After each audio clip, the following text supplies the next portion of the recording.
నమస్తే, welcome to 99 TV. అమెరికాలో Trump కొలువు తీరుతున్న వేళ అందరి కళ్ళు వైట్ హౌస్ వైపు ఉన్నాయి. అలాగే డైరెక్టర్ నేషనల్ ఇంటెలిజెన్స్గా బాధ్యతలు స్వీకరించబోతున్న తులసి గడ్డార్ ఆమె హిందుత్వ భావనతోటి హిందుత్వ భావజాలంతో ఏ రకంగా వ్యవహరించబోతున్నారు. 13 ఇంటెలిజెన్స్ ఏజెన్సీలు నిఘా సంస్థలకి ఆమె అధిపతి. అలాగే సిఐఏ కూడా ఆమెకు రిపోర్ట్ చేయాల్సి ఉంటుంది. సో ఇవన్నీ ఆసక్తికర పరిణామాలు. So Trump himself is a sensation. So వీటన్నిటి మీద అమెరికా భారత దౌత్య సంబంధాలు, అలాగే ఈ మార్పు వల్ల పాకిస్తాన్కు చైనాకు ఎదురయ్యే సవాళ్ళు, ఛాలెంజెస్, అంతిమంగా అవి భారత్ మీద ఏ రకమైన ప్రభావం చూపబోతున్నాయి, వీటన్నిటి మీద సమగ్రంగా చర్చించడానికి మనతో ఉన్నారు లైవ్ షోలో అంబాసిడర్ డాక్టర్ వినోద్ గారు, సీనియర్ దౌత్యవేత్త. దాదాపు 20 దేశాల్లో హై కమిషనర్గా, అంబాసిడర్గా వారు బాధ్యతలు నిర్వహించారు. అండ్ విదేశాంగ వ్యవహారాల మీద బలంగా పట్టున్న డాక్టర్ వినోద్ గారితో చర్చ మొదలెడదాం. నమస్తే అంబాసిడర్ వినోద్ గారు. సో వెరీ క్వైట్ ఇంట్రెస్టింగ్ అండి. అంటే ట్రంప్ గారి కోటలో తులసి చెట్టు, అందరూ అదే మాట్లాడుతున్నారు. ఆయన ఫస్ట్ అమెరికా అనే నినాదం అయింది, అమెరికా ఫస్ట్ అనేది నినాదం ఆయనది. మరేమో ఆయన కోటలో తులసి చెట్టు భారతదేశం వైపు బాగా మొగ్గుతోంది. ఎలా చూస్తున్నారు ఈ డెవలప్మెంట్స్? అంటే ఇప్పుడు మనకు ముందుగా ప్రేక్షకులకు అందరికీ నమస్కారం మీ టీవీ ద్వారా. ఈరోజు మనం ట్రంప్ 2 అంటే ట్రంప్ 1 అయిపోయింది కాబట్టి ఇప్పుడు ట్రంప్ 2 గురించి మాట్లాడుతున్నాం. కాబట్టి ట్రంప్ 2లో తులసి చెట్టు మొలిసింది అనేది అయితే మీరు క్యాప్షన్ ఇస్తున్నారో చాలా ఇంట్రెస్ట్గా అనిపిస్తున్నది. ఎందుకంటే రాబోయే 4 సంవత్సరాలు ట్రంప్ 2 నిజంగానే ఒక ఇంట్రెస్టింగ్ ఫినామినాగా మారుతుంది. దాంట్లో ఎలా ఉంటుంది అంటే కమలా హ్యారిస్, ఆవిడ కూడా కొంత మన ఇండియన్ హిందూ కనెక్షన్, తర్వాత అఫ్కోర్స్ క్రిస్టియానిటీ పాటించినా కూడా అలా ఉన్నది. కొంతవరకు మనకు ఇండియా అమెరికా రిలేషన్స్ కొంతవరకు ఇంప్రూవ్ కావచ్చేమో అనే ఆలోచనలో కూడా అనుకుంటూ ఉన్నారు. అయినా కానీ ఇప్పుడు ట్రంప్ 2లో వచ్చినప్పుడు వైస్ ప్రెసిడెంట్ ఎన్నుకున్న ట్రంప్ వాళ్ళ మిస్సెసే ఇండియన్ ఆరిజిన్. తర్వాత ఇప్పుడు తులసి గబ్బార్డ్ అనేది వెరీ ఇంపార్టెంట్ కీ రోల్లో ఇంటెలిజెన్స్ హెడ్గా డైరెక్టర్గా వస్తుంది. అలాగని వివేక్ మన రామస్వామి ఆయనకు అంటే ఇది జాబ్ ఎలాంటిది ఇచ్చిండ్రనంటే గవర్నమెంట్ ఎఫిషియన్సీ డిపార్ట్మెంట్. ఓకే, అంటే ఎలాన్ మస్క్తో పాటు ట్రిలియన్స్ ఆఫ్ డాలర్స్ వేస్ట్ అయిపోతున్నాయి అమెరికన్ బడ్జెట్ నుంచి. దాన్ని అంతా మేము ఎఫిషియన్సీని ఇంప్రూవ్ చేసి ఇవన్నీ సేవ్ చేస్తామనే పద్ధతులు వచ్చినప్పుడు చాలా కీ రోల్ కూడా ప్లే చేయబోతున్నాడు. అందువల్ల ఏమవుతుందంటే ట్రంప్ 2 అడ్మినిస్ట్రేషన్లో మనం ట్రంప్ 2 పాలసీస్ ఆలోచించినట్టయితే, అనలైజ్ చేసుకుంటే అవి ఎలా ఎఫెక్ట్ చేస్తున్నాయి ఇంటర్నేషనల్ అఫైర్స్, ఇంపార్టెంట్ కంట్రీస్, తర్వాత బైలేటరల్ రిలేషన్స్ ఇండియా అమెరికన్ ఎలా ఇంపాక్ట్ చేస్తాయి. దాని తర్వాత మీరు అన్నట్టు మన నైబర్హుడ్ చాలా ఇంపార్టెంట్. మనకు హోస్టైల్ నైబర్హుడ్ అనుకోవచ్చు మనం, ఎందుకంటే పాకిస్తాన్ అట్టుంది, చైనా ఇటుంది. వాటి మీద ఎప్పుడు చెప్తూ ఉంటారు, we can choose friends but we cannot choose neighbours. You are right. So neighbours exactly correct. So you have to live with it, you have to manage అనే పద్ధతిలో మనం పోతాం. కాబట్టి కాకపోతే ఏమవుతుందని అంటే ట్రంప్ ఎప్పటికైనా ఈజ్ ఎ బిజినెస్ మ్యాన్, పక్కా businessman. America first, America interest above all secondary. అంటే ఏమవుతుందని అంటే ఓవరాల్గా ఇప్పుడు ఏం చేసాం, okay let us talk about is policy, economic policy. Of course economy is important thing. So economic policy ఆలోచించినప్పుడు అయితే ట్రంప్ ఏమన్నాడంటే make America, use American things, America first అన్నట్టు వాటి పాలసీలు ఏమంటుండంటే టారిఫ్స్ ఇంక్రీజ్ చేసేస్తాను. First target China, 60% tariffs increase చేస్తున్నది China goods మీద అన్నాడు. అలాంటప్పుడు మిగతా కంట్రీస్ కూడా చేస్తాడు కదా. అంటే మనకు కనీసం 10 to 20% అనేది టారిఫ్స్ వచ్చేస్తాయి, వద్దనుకుని వచ్చేస్తాయి. అలానే కాకుండా ట్రంప్ పీరియడ్లోనే మనకు ఒక ఏది మోస్ట్ ఫేవరబుల్ అంటే ఎక్స్పోర్టింగ్ కంట్రీస్లో, డెవలప్డ్ కంట్రీస్లో టారిఫ్స్ ఫ్రీ కొన్ని ఐటమ్స్ ఇంపోర్ట్ చేసుకునే పద్ధతులు ఉన్నప్పుడు అది బంద్ చేశాను. తర్వాత మిగతా వాటి మీద కూడా స్టీల్ ఉంది. స్టీల్ ఎక్స్పోర్ట్ ఇండియా నుంచి పోతే దాని టారిఫ్స్ కూడా పెంచారు, మళ్ళీ బైడెన్ ఇంకా పెంచుతూనే ఉంటాడు. అంటే ఇటు ఏమవుతుందని అంటే జనరల్గా ఎకానమీ పాయింట్ ఆఫ్ వ్యూ కనుక చూసినట్టయితే ఓవరాల్గా మేజర్ ఎఫెక్ట్ మన మీద పడకపోయినా చైనా మీద పడ్డా బట్ సంథింగ్ మనకైతే పడిపోతుంది. అలానే కాకుండా ఇంకోటి ఐటీ ఉన్నది. ఇమిగ్రేషన్ మీద ఆయన నంబర్ 1 ఐటమ్ తీసుకున్నాడు. ఇమిగ్రెంట్స్ అంతా దే ఆర్ స్నేక్స్, ఇంకా వాటర్ వర్డ్స్ అన్ని యూజ్ చేసి వాళ్ళ మీ జాబ్స్ని తీసేసుకుంటున్నారు, మీ బ్రెడ్ తినేస్తున్నారు, I will throw them out, they are fit to be thrown in the hell. అది అంటే చాలా వరకు ఏదైతే ఉన్నాడో ఆ ఇమిగ్రేషన్ పాలసీ మీద, ఇమిగ్రెంట్స్ ఇల్లీగల్ అందరినీ పంపించవచ్చు, అది వేరే సంగతి. కాకపోతే ఇమిగ్రెంట్స్ ఇన్ జనరల్ చాలా వరకు ఎఫెక్ట్ అయ్యే అవకాశం ఉంది. పర్టికులర్గా మన H1B తర్వాత అదర్ టెక్నికల్ పర్సనల్ వాళ్ళ మీద కూడా కొంతవరకు రిస్ట్రిక్షన్స్ రావటము, తర్వాత ప్రాబ్లమ్స్ ఫేస్ చేయటం, తర్వాత స్టూడెంట్స్ మీద కూడా అటువంటి రావటం, ఇవన్నీ విషయాలు కొంతవరకు మనకు ఇండియాకు ఎఫెక్ట్ అవుతాయి. మనం ఎంత అనుకున్నా అంటే ఇప్పుడు అఫ్కోర్స్ ఈ బైడెన్ గవర్నమెంట్లో కూడా మన గవర్నమెంట్ ఆఫ్ ఇండియా సీరియస్గా వాళ్ళతో టేకప్ చేసి మన వాళ్ళ H1B visas, other visas restrictions impose అయిన వాటిని తొలగించడం, దానికి ఇంకా చేయకుండా ఉండడానికి నెగోషియేషన్స్ అవుతున్నాయి. కానీ ట్రంప్ 2లో మాత్రం ఏదో ఈ ఇమిగ్రేషన్ పాలసీ నంబర్ 1 పాలసీగా తీసుకున్నాడు. కాబట్టి మన చైనా ఎఫెక్ట్ అవ్వచ్చు, చైనా సంగతి డిఫరెంట్. అయితే మన వాళ్ళు కూడా మన పర్టికులర్గా మన ఆంధ్ర తెలంగాణలో చాలామంది ఉన్నారు. సో ఎఫెక్ట్ అవుతుంది. ఒకటేమో అక్కడ ఉన్న H1B వీసా వాళ్ళది, ఇంకోటేమో స్టూడెంట్ వీసాలు కూడా. కెనడా మొన్న అయితే మొత్తం స్టూడెంట్ వీసాస్ రిస్ట్రిక్ట్ చేసింది, అలానే ఇది కూడా అలా జరుగుతుంటుంది. అని అంటే ఎకనామిక్ ఎఫెక్ట్ జనరల్గా టారిఫ్స్ మీద, తర్వాత ఇది H1B visa, other visas, business వీసాలు, వీటన్నిటి మీద కూడా కొంతవరకు ఎఫెక్ట్ అవుతుంది. కాకపోతే ఇంకోటి ఏంటంటే మనం డిఫెన్స్ విషయంలో చూస్తే చాలా వరకు ట్రంప్ ఐడియా ఏంటంటే ఎంత వీలైతే అంత ఎక్స్పోర్ట్ చేయాలి ఇండియాకు డిఫెన్స్ ప్రొడక్ట్స్ అనేది మాత్రం ఉన్నది. ఎందుకు అని అంటే మనం రష్యా మీద డిపెండ్ అయ్యి ఉన్నాము చాలా కాలము. తర్వాత రష్యా అగెనిస్ట్ అమెరికన్ ప్రెషర్ కూడా మనం S-400 అనేది ఏది మిసైల్ డిఫెన్స్ సిస్టమ్ మనం రష్యా నుంచి తీసుకున్న బిలియన్స్ వర్త్ అయినా కానీ మనలా ఏది అన్ఫేవరబుల్ కంట్రీగా డెసిగ్నేట్ చేయలేదు.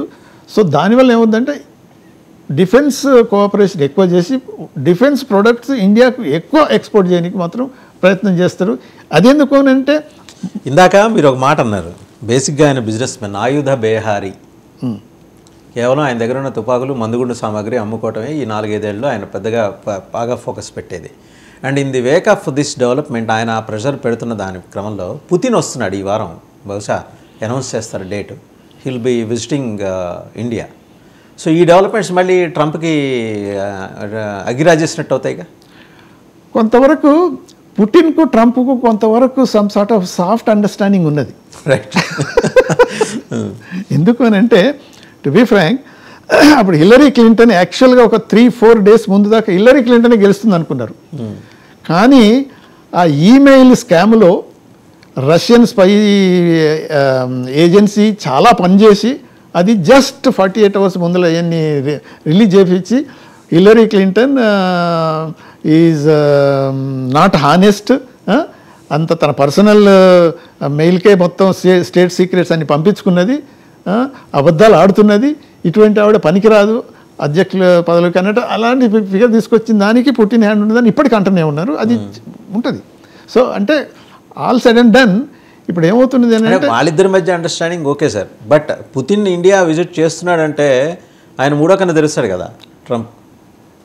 సరే, ఏ కన్ను తెరచాలనుకున్న ట్రంప్ మనకి ఇప్పుడు అలా అంటే ఇప్పుడు మనం అమెరికా ఇప్పుడు ఒకటి అసలు ఫస్ట్ పాయింట్ నేను చెప్పాల్సింది అసలు మర్చిపోయాను కానీ ఇప్పుడు ఇది ఫారెన్ పాలసీ అనేది బైపార్టిసన్ పాలసీ. కాంగ్రెస్ ఒకసారి ఇది రిపబ్లికన్ అయినా డెమోక్రాట్స్ అయినా లేకపోతే ప్రెసిడెంట్ ఇట్లా అయినా కానీ ఇది ఒకళ్ళు వచ్చిన తర్వాత పూర్తిగా మారే పద్ధతి అయితే కాదు. Bipartisan policy years together, decades together develop అవుతూ వచ్చింది. అయితే ఏమవుతుందని అంటే మేజర్ పాయింట్ చూస్తే ఇప్పుడు మీరు అన్నారు పుటిన్ వస్తున్నాడు. పుటిన్ రష్యా కాదు ఇప్పుడు అమెరికాకు bigger enemy or challenger, it's only China. So ఆ పాయింట్ ఆఫ్ వ్యూలో చైనాకు రష్యాకు కూడా అంత క్లోజ్నెస్ జరగకుండా చూడడానికి ట్రంప్ ప్రయత్నం చేస్తాడు. సో ఆ పాయింట్ ఆఫ్ వ్యూలో ఇప్పుడు పుటిన్ మన దగ్గరకు వస్తున్నాడు అని అంటే ఇప్పుడు మనకు ఈవెన్ ఏది యుక్రెయిన్ రష్యా వార్లో కూడా ఇప్పుడు మనం న్యూట్రల్గా ఉన్నాం కాబట్టి ఇది ఒకవేళకు మంచిదే. ఆయిల్ ఇంపోర్ట్ చేసుకున్నారు, దానివల్ల శాంక్షన్స్ వేసినా కానీ మనకు ఇంకా అదేమి బెదిరించినా కానీ మన ఇండిపెండెంట్ పాలసీ తోటి మన నేషనల్ ఇంట్రెస్ట్ తీసుకుంటున్నాం. అప్పుడు అమెరికా గమనించింది ఏంటంటే ఓకే మనకు ఇండియా రష్యా రిలేషన్స్ ఎలా ఉన్నాయి అనేది ఇంపార్టెంట్ కాదు, చైనాను కంటైన్ చేయడం అనేది. కాబట్టి ఇండియా ఇండిపెండెంట్ పాలసీ ఏదైతే తీసుకుందో దాన్ని మనం ఎంకరేజ్ చేద్దాం అనే ఉంటుంది. సరే, కాకపోతే ఏంటంటే ఈ వచ్చిన తర్వాత మన డీల్స్ పర్టికులర్గా డిఫెన్స్ డీల్స్ ఎలా ఉన్నాయని దాన్ని బట్టి కొంతవరకు ట్రంప్ ఆలోచిస్తాడు. మనం ఎక్స్ట్రా మైలుకు పోయి ఇప్పుడు వాళ్ళ దగ్గర నుంచి హెలికాప్టర్స్ కాంచి ఏది మన అమెరికా నుంచి various fighters other defence equipment మనం అమెరికా నుంచి కొంటున్నాం. రీసెంట్గా కూడా కొన్ని అగ్రిమెంట్స్ దగ్గరకు వచ్చి ఫైనలైజేషన్ కూడా అవుతాయి, మూవ్ అవుతుంది. ఎందుకంటే ట్రంప్ పుష్ చేస్తాడు మనకు కూడా. అంటే dual technology sophisticated technological items పంపించొద్దు అనేది ఒకప్పుడు ఉండేది ఇండియా, కానీ ఇప్పుడు ఏం లేదు. A to Z ఎనీథింగ్ పంపించవచ్చు. ఇక్కడ కో ప్రొడక్షన్ కూడా they are coming ready. US is willing to ఆ స్టేజ్కి వస్తున్నది. ఎందుకు అని అంటే యుఎస్ ఇంట్రెస్ట్ చైనాను కంటిన్యూ చేయటం, దానివల్ల యుఎస్ ఎక్కడో ఉండి ఏం చేసేది లేదు. అందుకనే ఇండియా అనేది యుఎస్కు అవసరము వాళ్ళ ఇంట్రెస్ట్ ప్రకారం. సో ఇండియా భుజం మించి చైనా మీద తుపాకీ పేలుస్తుంది. ఎగ్జాక్ట్లీ అలా జరుగుతుంటుంది. దానివల్ల మనం ఎంతవరకు మన ఇంట్రెస్ట్ని కాపాడుకోనికి ఇప్పుడు రష్యా ఇది టైం టెస్టెడ్ ఫ్రెండ్, ఒకప్పటి నుంచి కాదు ఎప్పటి నుంచి ఉన్నది. కాబట్టి కాలంలో కూడా మనకు అండగా నిలిచిన దేశం. 71లో 7th ఫ్లీట్ ఏదో అమెరికన్స్ పంపించి అగెనిస్ట్ ఇండియా అనుకుంటే రష్యన్స్ వాళ్ళు మన బంగ్లాదేశ్ వాళ్ళు అవుట్ రైట్గా సపోర్ట్ చేసి మనం అంతా. అండ్ ఈ రోజుకి కూడా రష్యన్స్ దగ్గర ఉన్నది the best technology across the globe అండి. అంటే అది మనం ది బెస్ట్ అని అనలేము. Yes, almost equal to American technology. America is always premier అంటారా? డెఫినెట్గా ఉంటుంది. కాబట్టి సరే మనకు మన అవసరానికి సంబంధించినంత వరకు మనం అనుకోవచ్చు. కానీ అమెరికాలో ఉన్నంత ఇది సైన్స్ అండ్ టెక్నాలజీ డెవలప్మెంట్ రష్యాలో కొంతవరకు ఇప్పుడు తగ్గిపోయింది. బట్ ఇట్ మే అగైన్ అంటే మళ్ళీ పుంజుకుంటుంది, దాంట్లో డౌట్ లేదు. కాకపోతే అదే ఇప్పుడు పుటిన్ వచ్చిన తర్వాత ఇప్పుడు యుక్రెయిన్ రష్యా వారు వచ్చిందనుకో, వచ్చినప్పుడు రష్యన్స్ ఇరాన్ డ్రోన్స్ తీసుకోవటం అంటే ఏమన్నట్టు అమెరికా ఏదో ఎవరితో యుద్ధం చేసినప్పుడు ఎక్కడి నుంచి తెచ్చుకుంటుందా? కానీ ఇప్పుడు రష్యన్ తీసుకున్నది అంటే వాళ్ళది ఒక స్టేజ్లో కొంతవరకు డ్రాబ్యాక్స్ వచ్చినాయి. కాబట్టి technologically they are advanced. And ఇప్పుడు మనకు ఏది రష్యన్ వెపన్సే కాకుండా మన manufacturing in India with Russian technology ఉంది. కాబట్టి మనకు తప్పకుండా అడ్వాంటేజ్ ఉంటుంది. Russian technology on par with almost. సరే, కమింగ్ బ్యాక్ టు తులసి గడ్డారండి. సరే, ఆవిడ ఏంటంటే షీజ్ అ కన్వర్టెడ్ హిందూ, అంటే వారి మాతృమూర్తి కన్వర్ట్ అయ్యారు. సో ఆమె కంటిన్యూ అవుతూ వస్తుంది. పిల్లలకు కూడా ఆవిడ అంటే ఈవిడ సోదరులు కానీ తమ్ముళ్ళు చెల్లెళ్ళు కానీ వాళ్ళకి కూడా హిందువుల పేర్లే ఉన్నాయి. చాలా సీరియస్ హిందుత్వ భావజాలం ఉండి బీజేపీకి దగ్గరైంది. మోడీ గారి సీఎంగా ఉన్నప్పుడు, ఆయన గుజరాత్ సీఎంగా ఉన్నప్పుడు ఆయన వీసా నిరాకరించడం మీద అప్పట్లోనే ఆవిడ she has expressed her protest, registered her protest. సబ్సిక్వెంట్గా మోదీ గారికి చాలా ఇష్టమైన నేతగా ఆవిడ మేనిఫెస్ట్ అయ్యారు. భగవద్గీత కూడా ఆవిడ ప్రజెంట్ చేశారు. అండ్ చాలా సందర్భాల్లో ఆమె డెమోక్రటిక్ పార్టీలో ఉన్నా సరే వాళ్ళతో విభేదించడం ఆ సీనియర్లతోటి. జస్ట్ ఎన్నికల ముందర అంటే 2022లో ఆవిడ she has taken the membership of Republican party. And చాలా సందర్భాల్లో ఆవిడ ట్రంప్తోనూ విభేదించారు చాలా అంశాల్లో. ఇవాళ ఎలా కలిసి పనిచేస్తారు? అండ్ ఆమెను పికప్ చేయటం వెనక డైరెక్టర్ నేషనల్ ఇంటెలిజెన్స్గా ఆమెను పికప్ చేయటం వెనక ట్రంప్ వ్యూహం ఏంటి? పాకిస్తాన్కి చైనాకి చుక్కలు చూపిద్దామనా? మీరు అన్నది వాసు గారు కొంతవరకు ట్రంప్ మైండ్లో ఉన్నాయి కొన్ని పాయింట్లలో కరెక్ట్. అది ఇప్పుడు ఏదైతే ఉన్నదో anti China attitude, China containing పాలసీలలో ఉపయోగపడే వాళ్ళు ఎవరైతే ఉన్నారో, ఇప్పుడు అదే కాకుండా ఇప్పుడు ఏది ఫారెన్ సెక్రటరీ అయినా, డిఫెన్స్ సెక్రటరీ అయినా, ఇప్పుడు ఇంటెలిజెన్స్ డైరెక్టర్ అయినా వీళ్ళని పికప్ చేసుకున్నాడు అని అంటే ఒకటి. ఇప్పుడు తులసి గబ్బార్డ్ ప్రెసిడెన్షియల్ నామినీగా ట్రై చేసింది, ఈవెన్ ఎగనెస్ట్ ట్రంప్ కూడా. అవును, అంటే అటువంటి క్యాండిడేట్ నుంచి చివరికి ట్రంప్ను ఎండార్స్ చేస్తూ మళ్ళీ ట్రంప్ క్యాంపెయిన్లో చాలా అంటే కృషి చేసింది. అటువంటి అప్పుడు ఏమవుతుందంటే ఇప్పుడు అనేది క్రిటిసిజం ఎలా ఉందంటే ఇంత పెద్ద ఇంటెలిజెన్స్ ఇన్స్టిట్యూషన్స్ను ఎలా హ్యాండిల్ చేయగలుగుతుంది, ఈవిడకి ఏం ఎక్స్పీరియన్స్ లేదా. Even CA chief has to report to her. అదే అంటే ఇప్పుడు ఆవిడ బ్యాక్గ్రౌండ్ మనం ఒకసారి చూసినట్టయితే ఆవిడ కువైట్లో తర్వాత ఇరాక్లో ఈవెన్ మిలిటరీ సర్వీసులలో చేసినప్పుడు మిలిటరీ ఇంటెలిజెన్స్లో కూడా పనిచేసింది ఆవిడ. సో ఆవిడకు ఆ బ్యాక్గ్రౌండ్ అనేది అది ఉన్నది. అదే కాకుండా ఇప్పుడు ఈవెన్ ఇది రిటర్న్ అయిన తర్వాత అమెరికాలో కూడా వేరియస్ ఇది మిలిటరీ సెటప్లో తను గ్రాడ్యుయేట్ అయిపోయి అవన్నీ చేసింది. కాబట్టి ఆవిడకు డైరెక్ట్గా స్పైయింగ్ ఏజెంట్గా పనిచేయకపోవచ్చు, కానీ ఇంటెలిజెన్స్ గ్యాదరింగ్ అనేది తనకు తెలుసు. అది ఒక్కటి ఇంపార్టెంట్ కాదు. ఇప్పుడు ట్రంప్ ఏదైనా కానీ అసలు సంగతి చెప్పాలని అంటే ఆయన పికప్ చేసుకున్న క్యాబినెట్ ఎవరైతే ఈ మినిస్టర్స్ ఉన్నారో సెక్రటరీస్ ఉన్నారో తన లాయలిస్ట్, తను చెప్పింది చేస్తే చాలు అనే పద్ధతిలో వాళ్ళని పికప్ చేసుకుంటూ వస్తున్నాడు. తర్వాత ఏమవుతుందంటే చైనాను కంటైన్ చేసే పద్ధతిలో ఇప్పుడు even secretary of state secretary అయినా రూబియో అయినా తర్వాత ఇప్పుడు డిఫెన్స్ సెక్రటరీ ఉన్న వాళ్ళంతా కూడా కొంతవరకు చైనా మీద చాలా యాంటీగా ఉన్నవాళ్ళే. సో అటువంటి అప్పుడు ఇప్పుడు మన తులసి అనుకున్నారు కదా, ఆవిడ మీరు అన్నట్టు ఏది హిందూయిజాన్ని ప్రాక్టీస్ చేస్తూ హిందూ కాజును చాంపియనింగ్ చేస్తూ మొన్న అయితే బంగ్లాదేశ్లో జరిగినటువంటి హిందూస్ మీద రైట్స్ యాంటీ ఇండియన్ అటాక్స్ అవన్నీ ఖండించింది సీరియస్గా. అంటే చెప్తున్నాను కదా. సో అటువంటి అప్పుడు ఏమవుతుందంటే ఆవిడున్న ఫెయిత్ శైవిజం ఆవిడ నమ్ముకుంటుంది. సో యోగాలు ప్రాక్టీస్ చేస్తుంది. ఇవన్నీ అంటే చాలా వరకు తను ఒక సిస్టమేటిక్గా ఉండే మనిషి. తనకు ఇంటెలిజెన్స్ ఏజెన్సీస్ హెడ్గా తను పనిచేయగలగదా ఎఫెక్టివ్ అనేది సందేహాలు కొంతమందికి వచ్చినా కానీ తన జాబ్ తను పర్ఫెక్ట్గా చేయగలుగుతుంది. తన వల్ల మనకు కొంతవరకు ఇండియాకు మేలు జరుగుతుంది. ఎందుకంటే ఇంటెలిజెన్స్ షేరింగ్ అనేది చాలా ఇంపార్టెంట్. అటువంటి అప్పుడు మనకు తప్పకుండా కొంతవరకు మేలు జరుగుతుంది. తర్వాత ఇప్పుడు ఏంటంటే ట్రంప్ వ్యూస్కు ఎగనెస్ట్గా మళ్ళీ అదొకటి ఏంటంటే ఈరోజు ట్రంప్ 1లో స్టేట్ సెక్రటరీని డిఫెన్స్ సెక్రటరీని మన డైరెక్టర్లను వాళ్ళను లెఫ్ట్ రైట్ ఒక 9 మందిని మార్చేసిండు. అంటే మరి ఈసారి మరి ఎలా ఉంటుందో, ఈసారి కూడా అంతకంటే ఎక్కువ ఉండే ఆస్కారం కూడా ఉన్నదని కొందరు అనుకుంటున్నారు. ఎందుకనంటే ఇప్పుడు నో హోల్డ్స్ బార్ ఇప్పుడు ఏంటి అప్పుడంటే మళ్ళీ రీఎలెక్ట్ కావాలి ఇవన్నీ ఏ ఉంటాయి. ఇప్పుడు ఇంకా ఫైనల్ ఇంక మళ్ళీ ఎలక్షన్ లేదు తనకు. సో దీస్ 4 years అంతే ఇక తను ఏమైనా చేసుకోగలడు. సో దీంట్లో ఎలా ఉందనంటే వాళ్ళ సిస్టమ్ ప్రకారం సెనేట్ అప్రూవల్ చేయాలి. అంటే ఇప్పుడు 15 members ఆఫ్ ద క్యాబినెట్ను సెనేట్ అప్రూవ్ చేయాలి. తర్వాత మిగతా వాళ్ళకు సెనేట్ అప్రూవల్ లేదు. ఇప్పుడు ఈ తులసి గబాడ్కైనా లేకపోతే ఈ మన వివేక్ రామస్వామి ఆ జాబ్లకైనా సెనేట్కి పోయి అప్రూవల్ తీసుకోవాల్సిన అవసరం లేదు.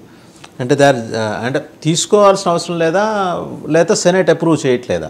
లేదు వీళ్ళకి అవసరం లేదు. ఇప్పుడు 15 క్యాబినెట్ ర్యాంక్ పొజిషన్స్ మాత్రం must approval by senate approve చేయకపోతే అది జరగదు. రైట్. అయితే ఈ 2 అంటే చెప్తున్నాను అదే ఇప్పుడు ఎలన్ మస్క్ తర్వాత వివేక్ రామస్వామిని తర్వాత తులసి గబార్డ్ వీళ్ళు ఏంటంటే ఈ పోస్టులు ఏదైతే జాబ్స్ ఉన్నాయో డైరెక్టర్ ప్రెసిడెంట్ అపాయింట్ చేసుకోవచ్చు. Right. Senate approval yes it is the final. కానీ మిగతా 15 ఏవైతే ఉన్నాయో ఆ స్టేట్ సెక్రటరీస్ అయినా డిఫెన్స్ అయినా హెల్త్ సెక్రటరీ అయినా ట్రాన్స్పోర్ట్స్ ఇవన్నీ ఏవైతే ఉన్నాయో అవి మాత్రం అప్పుడు మరి సెనేట్ దాకా వెళ్ళినప్పుడు సెనేట్లో బలాబలాలు చూసుకుంటే డెమోక్రాట్ల నుంచి కొంత మరి అభ్యంతరాలు ఏమన్నా వ్యక్తం కావచ్చేమో. మీరు అన్నది కరెక్టే. ఫర్ ఎగ్జాంపుల్ ఇప్పుడు అటార్నీ జనరల్ ఉన్నాడు. ఇది ఈ కొత్త దాంట్లో అటార్నీ జనరల్ మ్యాట్ గేట్స్ అని కాంగ్రెస్ మెన్గా ఉన్న ఆయన్ను మన ట్రంప్ నామినేట్ చేసిండు. ఈ will be the head of that justice system అని. సో ఆయన మీద మొన్నటి వరకు ఇది సెక్స్ స్కాండల్ మీద పెద్ద ఇన్వెస్టిగేషన్ జరిగింది. ఆల్మోస్ట్ ఆ రిపోర్ట్ బయటకు వచ్చే రెండు రోజుల ముందే ఆయన రిజైన్ చేసిండు. ఇప్పుడు ఆయనది అప్రూవల్కి పోయినప్పుడు సెనేట్లో చాలా వరకు ఈ అబ్జెక్షన్స్ వస్తాయి. రిపబ్లికన్సే చాలామంది అబ్జెక్ట్ చేయటం మొదలుపెట్టారు. ట్రంప్ ఏమంటాడంటే ఈ సెనేట్ అప్రూవల్ ఇంత డిలే అవుతుంది కాబట్టి రిసెషన్ అనేది ఒకటి ఉంటుంది కదా, దాంట్లో ఆ పద్ధతిలో అంటే సెనేట్ నాట్ ఇన్ సెషన్ అప్పుడు ప్రెసిడెంట్ అపాయింట్ చేసుకోవచ్చు. అలా అపాయింట్ చేసి వీళ్ళని నడిపించాలనే పద్ధతులు కూడా ఆలోచిస్తున్నాడని అనుకుంటున్నారు. బట్ ఎనీవే ఆ సెనేట్ అప్రూవల్ అయితే కొద్దిగా ఈయన పికప్ చేసినవి. ఇప్పుడు హెల్త్ మినిస్టర్ ఉన్నాడు అనుకోండి, ఇది కెనడీ జూనియర్, ఆయన అయితే ఓపెన్గా యాంటీ వ్యాక్సిన్ క్యాంపెయిన్ చేసిండు. తర్వాత ఇప్పుడు FDA ఉంటుంది అక్కడ, ఫుడ్ అండ్ డ్రగ్స్ అథారిటీస్ ఏటుంటుందో వాళ్ళు అసలు అది ఇన్స్టిట్యూషన్ని అబాలిష్ చేయాలంటున్నాడు. సో అంటే ఈ హెల్త్ సిస్టమ్ కూడా ఇంత రాటన్ ఉన్నది, దీన్ని కూడా ప్రక్షాళన చేసి దీన్ని ఏదో చేయాలనుకుంటే అది $1.7 ట్రిలియన్ మినిస్ట్రీ అది. సో అటువంటి వాటిని అప్రూవల్ చేయడంలో సెనేట్ కొద్దిగా మీరు అన్నట్టు సీరియస్గానే ఇవన్నీ ఎగ్జామ్. లేదా ట్రంప్ ఏమన్నా సెనేట్ని కూడా బుల్డోజ్ చేసేంత శక్తిమంతుడిగా మేనిఫెస్టో అవుతారంటారు. యు ఆర్ రైట్, అదే పాయింట్ నేను అనబోతున్నాను. ట్రంప్ ఆల్రెడీ ఇష్యూ చేసింది ఏంటి, థ్రెట్, నేను సర్వాధికారిని, నేను నామినేట్ చేసిన, నేను పికప్ చేసిన క్యాబినెట్ను సెక్రటరీస్ మీరు అప్రూవల్ కనుక చేయకపోతే మీ ఫ్యూచర్ కూడా డేంజర్లో ఉన్నది, అది గుర్తుపెట్టుకోండి అనేసాడు. ట్రంప్ నాట్ ఓన్లీ అంటే ఇప్పుడు గెటింగ్ ఎలక్టెడే కాకుండా మొత్తం రిపబ్లికన్ పార్టీనే చేతిలోకి తీసుకున్నాడు. సో దానివల్ల ఒకళ్ళిద్దరు వాయిస్ రైజ్ చేసినా కానీ మిగతా అంతా they will follow in line అనేది ట్రంప్కు ఆల్రెడీ వచ్చింది. కాబట్టి కొంతమంది ఈ ఫ్యాసిస్ట్ ట్రెండ్స్ ఇంకా పెరిగిపోతాయి అనేది మొత్తం డొమెస్టిక్ అంటే అమెరికాలోనే కామెంట్ చేస్తారు, బయట వదిలిపెట్టండి. సో విత్ ఇన్ రిపబ్లికన్సే కామెంట్ చేస్తున్నారు. అవును అవును. సో అలా ఉంది కాబట్టి ట్రంప్ 2లో డొమెస్టిక్ ఎక్కువ చేంజెస్ రాకపోవచ్చు. ఎందుకనంటే డొమెస్టిక్లో ఎక్కువ చేంజెస్ తీసుకురావటం వల్ల ఇప్పుడు ఆయనది ఒకటే పాలసీ ఏంటి, ప్రైస్ రైజ్ చేయకుండా చూడాలా. డొమెస్టిక్లో చేంజెస్ వచ్చినట్టే ఎకానమీలో ఫర్ ఎగ్జాంపుల్ ఇప్పుడు మనం మామూలుగా అమెరికన్ పాలసీ ఎలా ఉండే, America is rich in oils, కానీ అక్కడ డ్రిల్ చేయకూడదని వాళ్ళు పెట్టుకున్నారు. ఇప్పుడు ఆయన వచ్చిన తర్వాత ప్రపంచం అంతా ఖాళీ చేసి వాళ్ళని పేదవాళ్ళని చేసిన తర్వాత కానీ ఈవెన్ మైనింగ్ చైనా కూడా అదే పాలసీ కదండి. ఇప్పుడు అదే కదా. ఇప్పుడు కానీ ట్రంప్ వచ్చిన తర్వాత డ్రిల్ బేబీ డ్రిల్, నీకు ఎంత కావాలంటే చేసుకో, మనం ఎక్స్పోర్ట్ చేసేదానికి రావాలా అన్నట్టు పద్ధతిలోనే ఇప్పుడు ట్రంప్ ఏదైతే ఈ ఎనర్జీ సెక్రటరీని పెట్టాడో ఆయన మన ఏమంటారు అంటే క్రిస్ వైట్, ఆయన ఎనర్జీ సెక్రటరీ, ఆయన మన డ్రిల్లింగ్ కంపెనీ CEO. సో ఆ కంపెనీ CEOని తీసుకొచ్చి అంటే ఆయిల్ కంపెనీని తీసుకొచ్చి ఎప్పుడైతే నువ్వు ఎనర్జీ సెక్రటరీ చేసినావు అనుకుంటే ఇంకేముంది, ఆయిల్ అంతా ఆయనైతే ఆయిల్ ఎక్స్పోర్ట్ చేయాలి, మనం ఆయిల్ మనం ఎక్స్పోర్ట్ చేయాలి, ఆ స్టేజ్కి రావాలి. అది అయితే కొంతవరకు ఏమంటారంటే ఆ ఫ్రాకింగ్ అనేది ఒకటి ఉంటుంది, డ్రిల్లింగ్ అనేది ఒకటి ఉంటుంది కదా. సో ఇటువంటిలో ఇవన్నీ మనకు ఎన్విరాన్మెంట్ డ్యామేజ్ చేస్తున్నది అనే పాలసీలో తర్వాత మీరు అన్నట్టు అంత ఎగ్జాస్ట్ అయిపోయిన తర్వాత ఆఖరికి మనకేముంటుంది అని అదొక పాలసీ లాంగ్ టైం. చైనా కూడా అదే పాలసీ కదండి. వాళ్ళు ఇంపోర్ట్స్ మీద ఎక్కువ దృష్టి పెట్టేది కూడా వాళ్ళ దగ్గర లేక కాదు, రిజర్వ్స్ లేక కాదు, పక్క దేశాలని ఖాళీ చేసి నిరుపేద దేశాలుగా మార్చి తమ పెత్తనాన్ని సేమ్ కంట్రీస్ మార్పు అలాగే విధానాలు మార్పు కావచ్చు కానీ but end of the day ఏంటంటే ప్రపంచాన్ని ఖాళీ చేయడం అనేది ఆ రెండు అగ్రరాజ్యాల ఉద్దేశంలా కనిపిస్తుంది. Policy correct. అవును. సో అందువల్ల ఏమైందంటే డొమెస్టిక్గా ఏమవుతుంది, ఆయిల్ ప్రొడక్షన్ ఎక్కువ కావటం వల్ల, చీప్ ఆయిల్ రావటం వల్ల ఇన్ఫ్లేషన్ కంటైన్ అవుతుంది. సో ప్రజలు హ్యాపీగానే ఉంటారు. తర్వాత ఇమిగ్రెంట్స్ను పారదోలటం వల్ల కిక్అవుట్ ఇమిగ్రెంట్స్ అంటే వాళ్ళకి జాబ్స్ ఉంటాయని వాళ్ళు కూడా హ్యాపీ అవుతారు. ఎన్ని జాబ్స్ క్రియేట్ అయితే గాడ్ నోస్, కానీ అది అక్కడ బాగానే ఉంటుంది. ఇప్పుడు మేక్ అమెరికా గ్రేట్ అనేది ఏదైతే ఉన్నదో బాగా అనేది పెట్టాడుగా స్లోగన్, బాగా క్యాచ్ అయిపోయింది అది. సో దానివల్ల దాన్ని ఎలా ఇంప్లిమెంట్ చేస్తున్నాడంటే anti China. So anti China attitude వల్ల ఏమవుతుంది అని అంటే ఒకటేమో యాంటీ చైనా, ఇంకోటేమో ఇప్పుడు యుక్రెయిన్ వారు ఉంది, నేను ఒకటే రోజులో వారు క్లోజ్ చేపిస్తాను అన్నాడు, ఫస్ట్ డేనే క్లోజ్ చేపిస్తాను అన్నాడు. ఇక్కడ పుటిన్ ఏంటంటే నేను ఇంకా మాట్లాడలేదు, అసలు మాకు సంభాషణ లేదని ఏదో అన్నాడు. వాడు జెలెన్స్కీ ఏమంటే అమెరికన్ ప్రెసిడెంట్ ఈయన ఆఫీస్తోనే నేను డీల్ చేస్తాను అంటే ట్రంప్ స్వేరింగ్ ఇన్ అయిన తర్వాత చేస్తాను అనుకుంటున్నాడు. బట్ అటువంటి పాలసీలు ఏమవుతుందంటే అనవసరంగా అమెరికన్ సోల్జర్స్ అయినా అమెరికన్ డబ్బు అయినా మనం వేస్ట్ చేసుకుంటున్నాం. అది నాటో ఉందనుకో, అదంతా యూరోపియన్ చూసుకోవాలి, వాళ్ళు మనం ఎందుకు ఇంత డబ్బు ఖర్చు పెట్టాలో అది కట్ చేస్తాడు. తర్వాత ఇప్పుడు వార్లలో ఇన్వాల్వ్మెంట్ తక్కువ చేస్తాడు. సో ఆ ఖర్చు అనేది అది తగ్గిపోతుంది.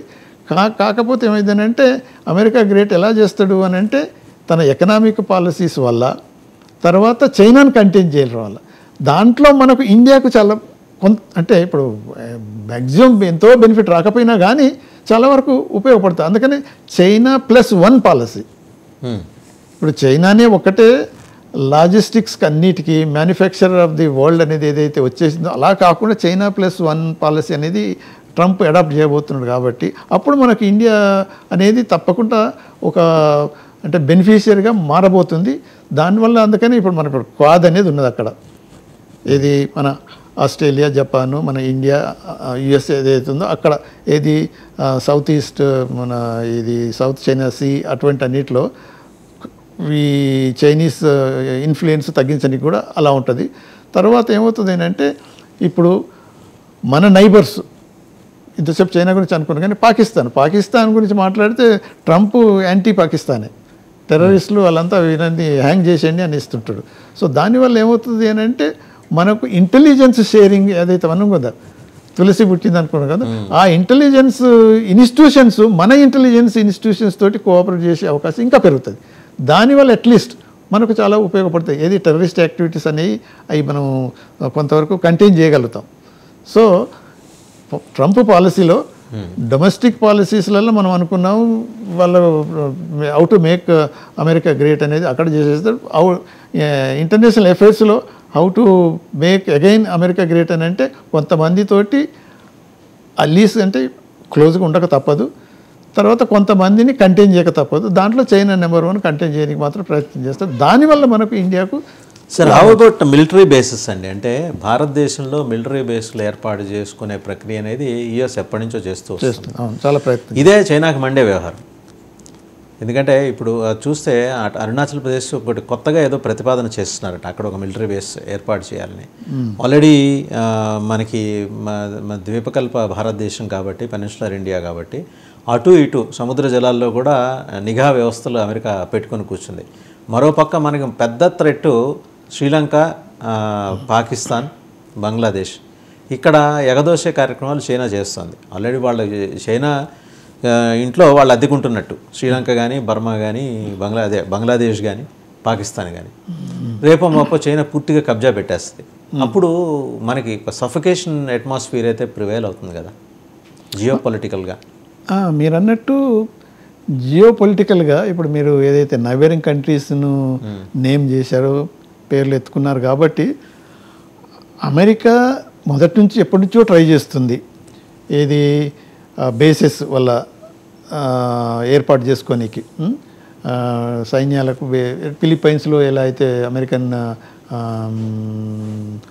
డిఫెన్స్ మిలిటరీ బేసెస్ ఎలా ఉన్నాయో అలానే మిగతా వాటిలో ఇండియాలో ఎన్నిసార్లు ప్రయత్నం చేసినా మన ఇండియా మాత్రం ఫారెన్ కంట్రీస్ మిలిటరీ బేసెస్ మన దగ్గర ఎస్టాబ్లిష్ చేస్తాయి అని మాత్రం నియర్ ఫ్యూచర్లో మాత్రం నేను అనుకోను.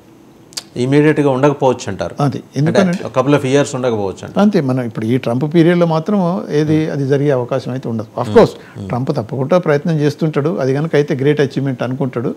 బట్ మనం చూసాం కదా ఇప్పుడు రష్యా మీద అన్ని శాంక్షన్స్ పెట్టి ఎన్ని కంట్రీస్ని ఎన్ని చేసినా మన నేషనల్ ఇంట్రెస్ట్ ఉన్నది కాబట్టి మన ఫారెన్ మినిస్టర్ అప్పుడైతే క్లియర్గా చెప్పేశాడు. కాబట్టి మిగతా అన్ని సెకండరీ, మన నేషనల్ ఇంట్రెస్ట్ ఫస్ట్. దాన్ని ఉద్దేశించి మనం ఆయిల్ ఇంపోర్టింగ్ కంట్రీ కాబట్టి మనం ఎక్కడ దొరుకుతుందో అక్కడ ఇంపోర్ట్ చేసుకుంటాం, దాంట్లో తప్పలేదని మనం గట్టిగా నిలబడగలిగాం. అలానే ఈ ఫారెన్ మిలిటరీ బేసెస్ ఏదైతే పెట్టాలని ప్రయత్నం చేస్తున్నారు మనం ఇప్పుడు ఎందుకు మన బంగ్లాదేశ్లో షేక్ హసీనా అన్నది కదా ఓపెన్గా అమెరికన్ మిలిటరీ బేస్ ఓపెన్, నేను అగ్రి కానందుకే నన్ను డీథ్రోన్ చేసి నన్ను ఇలా చేశారని ఓపెన్గా స్టేట్మెంట్ ఇచ్చింది. దానివల్ల దాంట్లో కొంతవరకు మనం అసైలం ఇస్తున్నామని కదా.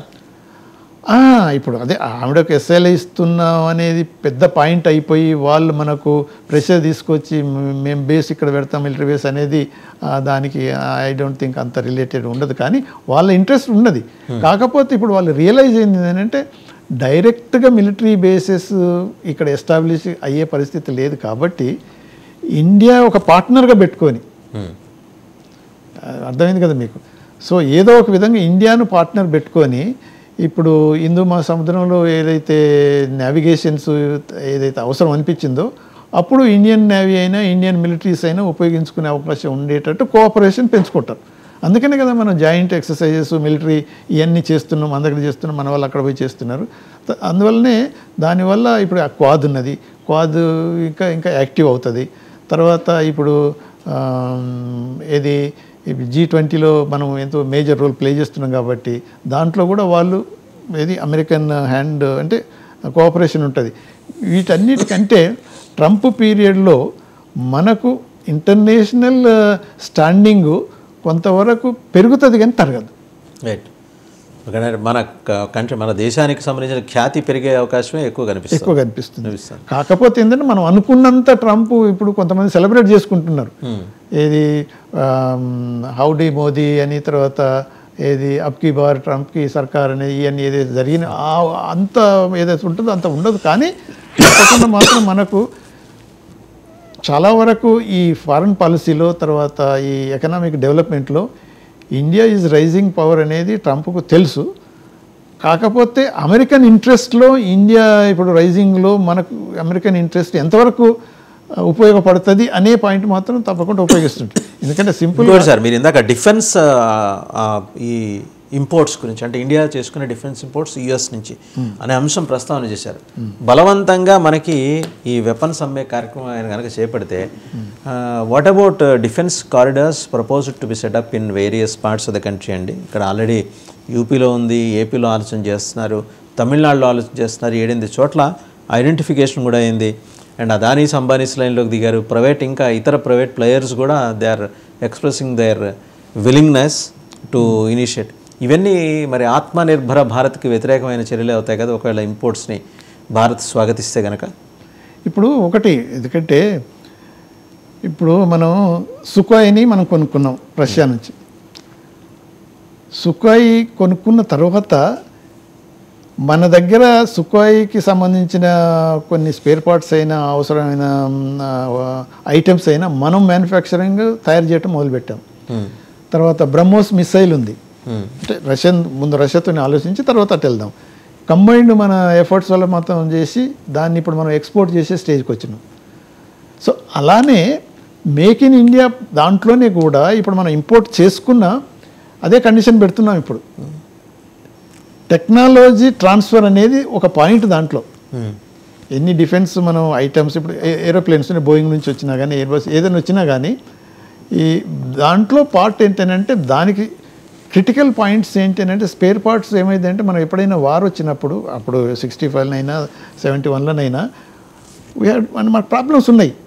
ఎందుకంటే అమెరికా నుంచి తీసుకునే వాటికి మనకు స్పేర్ పార్ట్స్ దొరకలేదు. బట్ రష్యన్స్ అప్పుడు ఇచ్చేశారు. అందుకని డిపెండెన్సీ అనేది లేకుండా ఒక స్టేజ్లో ఇప్పుడు ఇంపోర్ట్స్ ఉండొచ్చు. సేమ్ ఇంపోర్టెడ్ ఏదైతే ఐటమ్స్ ఉన్నాయో మనం ఫైనల్గా కొంత పీరియడ్ తర్వాత మనం ఇక్కడ మ్యానుఫ్యాక్చర్ చేసేటట్టు ఇక్కడ నుంచే ఎక్స్పోర్ట్ చేసేటట్టు ఆ పద్ధతిలో ఇప్పుడు గవర్నమెంట్ ఆఫ్ ఇండియా ఆలోచిస్తున్నది. ఒకప్పుడు రిలక్టెంట్గా ఉన్న అమెరికా ఇప్పుడు వాళ్ళు they are coming forward. Okay, అంటే they will be supporting us in the form of technology transfer. Exactly, and then manufacture here, combined manufacture. But at the same time America తెలివితేటలు మనం under estimate చేయలేం కదండి. ఇప్పుడు ఇక్కడ తయారు చేసినవి మా సహకారంతో మేము చెప్పిన దేశాలకు అమ్మాలి, this is the price chart అని చెప్పేసి మనకి చెప్పి మన నెత్తిన రుద్దే ప్రయత్నం కూడా చేయొచ్చు కదా. చాలా వరకు చేస్తుంది. ఇప్పుడు మేము చెప్పిన వాళ్ళకి అమ్మాలి, మీరు రష్యాకి అమ్మకూడదు, మీరు ఫలానా వాడికి అమ్మకూడదు, వాడికి నూటి మీద పుట్టుమచ్చుంది, వాడు నాకు నచ్చలేదు, వాడికి అమ్మడానికి వీల్లేదు, ఇలాంటి కండిషన్స్ అని వస్తాయి కదా. ఎగ్జాక్ట్లీ, ముందు అటు కండిషన్స్ పెడతారు. పెట్టినా కానీ ఒక స్టేజ్కి వచ్చిన తర్వాత నీ కండిషన్స్ నువ్వు ఏమన్నా చేసుకో అనే పద్ధతిలో వచ్చేస్తుంది. కానీ ముందైతే కండిషన్స్ ఉంటాయి. ఏది అంటే బోత్ పార్టీస్ అగ్రీ అయినప్పుడు ఏదైనా ఎక్స్పోర్ట్ చేయాలనేది, ఏ ఐటమ్ ఎలా ఎక్స్పోర్ట్ చేయాలనేది వాళ్ళు కండిషన్స్ అన్ని పెడతారు. ఎనీ కంట్రీ పెట్టేస్తుంటుంది. కానీ ఆఫ్టర్ ఏ స్టేజ్ ఇప్పుడు అదే సేమ్ కదా. ఇప్పుడు మనకు శాంక్షన్స్ వేసి అదర్ కంట్రీస్లో ఏది రష్యన్ ఆయిల్ ఇంపోర్ట్ చేసుకున్న కంట్రీస్ అన్నింటి మీద ఏది చేశారో అది మన మీద ఎందుకు చేయలేకపోయారు అంటే చేస్తే వాళ్ళ ఇంట్రెస్ట్ కూడా దెబ్బతింటుంది ఒక స్టేజ్కి వచ్చే. అలాంటి స్టేజ్ మనకు వస్తుంది. కాకపోతే ఏంటంటే మన కంట్రీలో మనం అటువంటి హైటెక్ ఐటమ్స్ను డిఫెన్స్ ఎక్విప్మెంట్ను ప్రొడ్యూస్ చేసే శక్తి వచ్చినప్పుడు ఆటోమేటిక్గా ఇప్పుడు మన వాళ్ళే ఇప్పుడు నాసాలో ఎంతమంది ఉన్నారు మనం చెప్పలేనంత ఉన్నారు. సో అందువల్ల ఇప్పుడు అమెరికన్ డిఫెన్స్ ఎక్విప్మెంట్ మన దగ్గర కనుక కంపెనీస్ డిఫెన్స్ కంపెనీస్ వచ్చి ఇక్కడ మ్యానుఫ్యాక్చరింగ్ మొదలుపెట్టినప్పుడు వాళ్ళు పెట్టే రిస్ట్రిక్షన్ ఉంటాయి ఇనిషియల్ స్టేజ్లో తప్పకుండా, కానీ ఒక స్టేజ్లో దాన్ని మనం అధిగమించగలుగుతాం, మన ఇన్పుట్ ఎక్కువైపోతుంది. సో అటువంటి అప్పుడు వెల్కమ్ తీసుకోవడం వల్ల మేక్ ఇన్ ఇండియాకు దెబ్బ ఏం లేదు. సో ఆన్ ద హోల్ ఏమవుతుందంటే డిపెండెన్సీ అనేది ఒకప్పుడు మనం పూర్తిగా రష్యా మీద ఉండేది, మనం డైవర్సిఫై చేసి ఇటు అమెరికా అటు రష్యా యూరోప్ ఇటువంటి అన్నిటి మీద మనం ఉన్నాం. కాబట్టి ఇప్పుడు అమెరికన్ వాళ్ళ బిజినెస్ ఇంట్రెస్ట్లో వాళ్ళు మనకు ఇక్కడికి ఈ సప్లై చేసిన ముందు మనం ఇంపోర్ట్ చేసుకున్న లేటర్ మనమే ప్రొడ్యూస్ చేసే స్టేజ్ వస్తుంది. కాబట్టి సో నేచురల్గా this is welcome.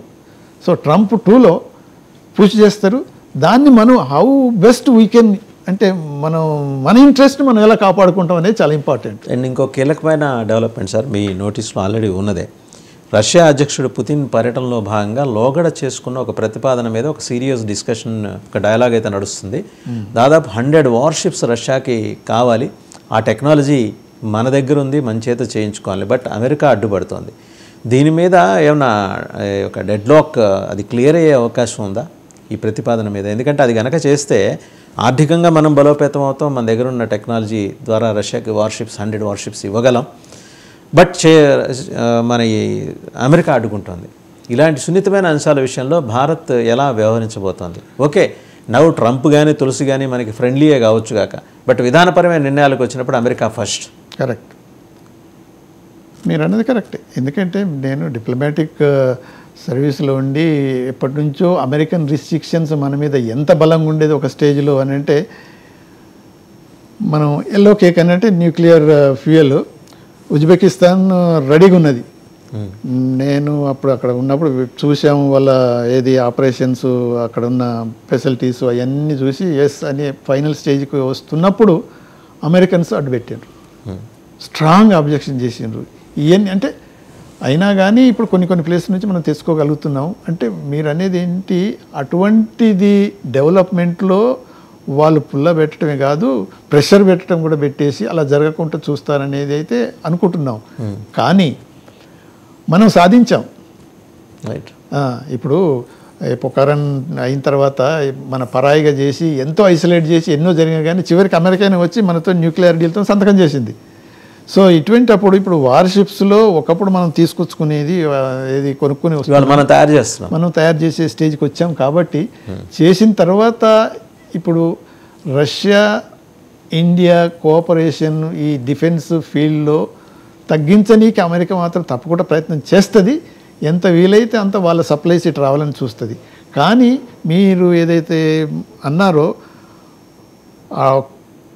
Co development ఏదైతే జరుగుతుందో దాని మీద వీళ్ళు పెట్టిన ఆంక్షలు లేకపోతే అడ్డంకులు ఏదైతే జరుగుతున్నదో అది అధిగమించే శక్తి మనకున్నది.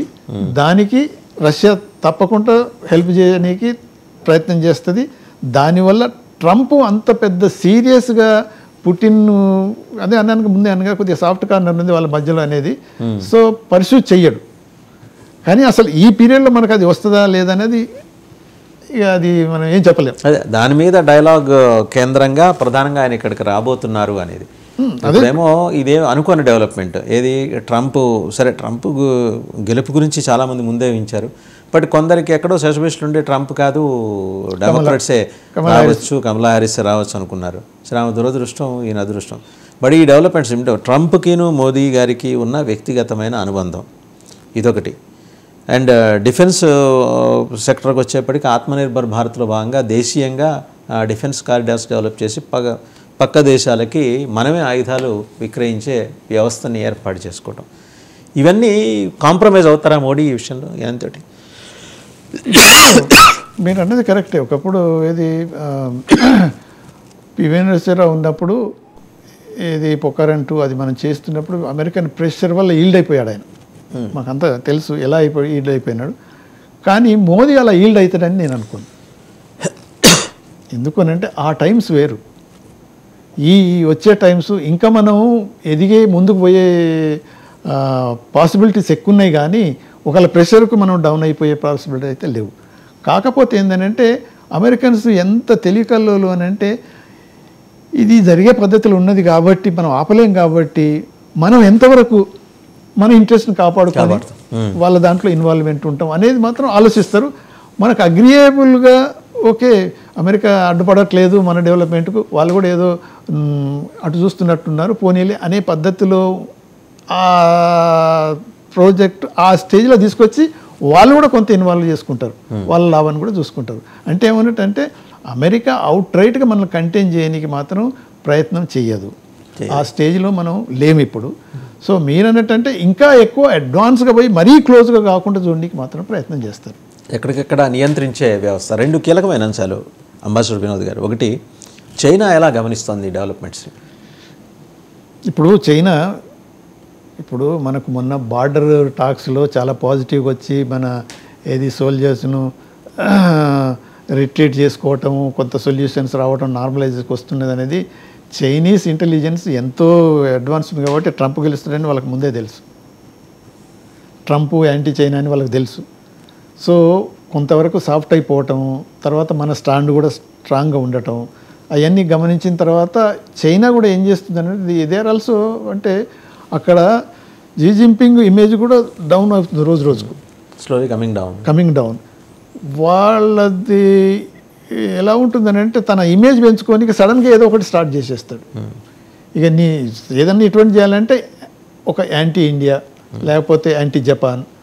సో అటువంటి చేసినప్పుడు ఏమవుతుందని అంటే కొంత వచ్చేస్తుంది అక్కడ నేషనలిజం, ఆ పెట్రియాటిజం తోటి జింపింగ్ మీద వ్యతిరేకత తగ్గిపోతుంది. అదే మన ఎన్నికల ముందు కనుక మనకి బార్డర్లో ఈ స్కిర్ముషులు అన్నీ జరిగినట్టు.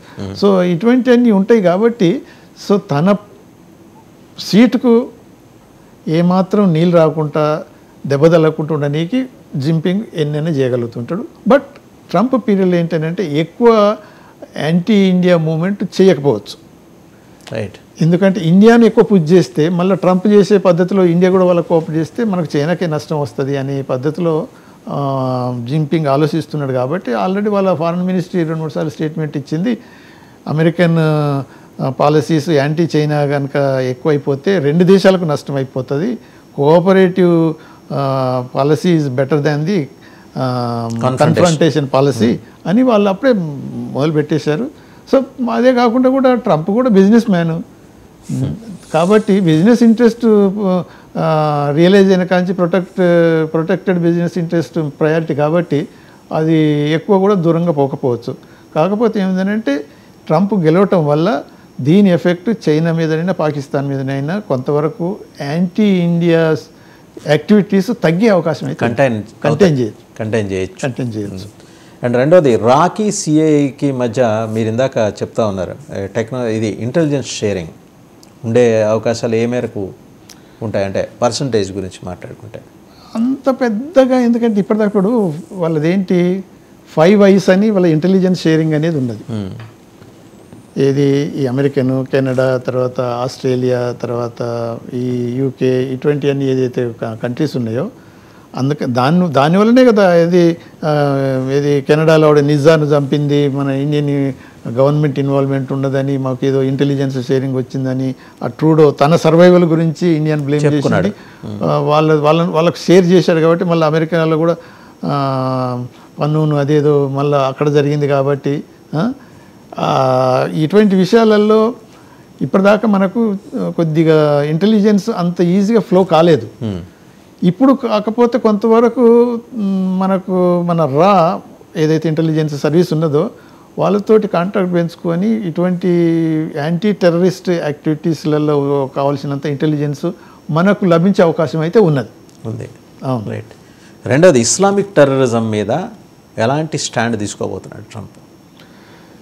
ఇప్పుడు మన సెక్రటరీ ఆఫ్ స్టేట్ రూబియో అయినా కానీ, తర్వాత ఏది మన డిఫెన్స్ సెక్రటరీ పీట్ హెగ్సెట్ అయినా వాళ్ళంతా అంటే వాళ్ళ పొలిటికల్ స్పీచ్లోనైనా వాళ్ళ అదర్ స్టేట్మెంట్లైనా చూస్తే ఒక్కో స్టేజ్లో అంటే ఇస్లామిజం అంతా టెర్రరిజం అనే ధోరణిలో అన్నారా వీళ్ళు అనేటట్టు అనిపిస్తుంది. అంటే they are against terrorist and particularly the Islamist terrorist. So దానివల్ల ఏమవుతుందంటే ట్రంప్ అడ్మినిస్ట్రేషన్ ఎందుకు వాళ్ళకు ఏది ఇస్లామిస్ట్ టెర్రరిస్ట్ అనేసరికి మనం ఇరాన్ మీద కూడా ఒక మాట మాట్లాడాల్సి వస్తుంది. ఇప్పుడు ఇరాన్ సిరియా అదే ఇరాను సిరియా ఈవిడ గబ్బార్డు ఇరాన్ సిరియా మీద కొంతవరకు సాఫ్ట్గా ఉన్నదని రిపోర్ట్స్ అక్యుజేషన్స్ వస్తున్నాయి. సరే తను ఎలా ఉన్నది ఎందుకు ఉన్నది అనేది అది సెకండరీ, కానీ ఇప్పుడు మళ్ళీ అలా సాఫ్ట్నెస్ మాత్రం ఉండదు. ఆవిడ అంటే లోగడ అలా ఉన్నది. లోగడ ఇప్పుడు now she has become director national intelligence కాబట్టి కొంత స్టాండ్ మార్చుకునే అవకాశం ఉంటుందంటారా ఇరాన్ సిరియాల పట్ల? ఉంటుంది. ఎందుకనంటే ఇప్పుడు నేషనల్ స్టేట్ సెక్రటరీ రుబియో అయినా కానీ డిఫెన్స్ సెక్రటరీ పీట్ అయినా కానీ వాళ్ళు టెర్రరిస్ట్ మీద అంటే ఎంత ఎగనిస్ట్ ఉన్నారంటే వాళ్ళకు ఉన్నది. పర్టికులర్గా ఇప్పుడు ఈ ఇరాను, ఈ హెజ్బుల్లా, హమాస్ వాళ్ళ మీద మాత్రం వీళ్ళంతా టెర్రరిస్టులు అనేసారు వాళ్ళు. సో అటువంటి అప్పుడు సో ఈవిడ ఇంటెలిజెన్స్ చీఫ్ అయినప్పుడు ఈవిడకు వచ్చే ఇన్ఫర్మేషన్ వల్ల ఆవిడకు ఒకప్పుడున్న ఈ స్టేట్మెంట్ సాఫ్ట్గా ఉండి ఇరాన్ మీద కూడా ఏది సిరియా మీద అటువంటి వాటి మీద కొంతవరకు సాఫ్ట్ కార్నర్ ఏదైతే అనిపించిందో అప్పుడు, కానీ ఇప్పుడు అలా లేదు.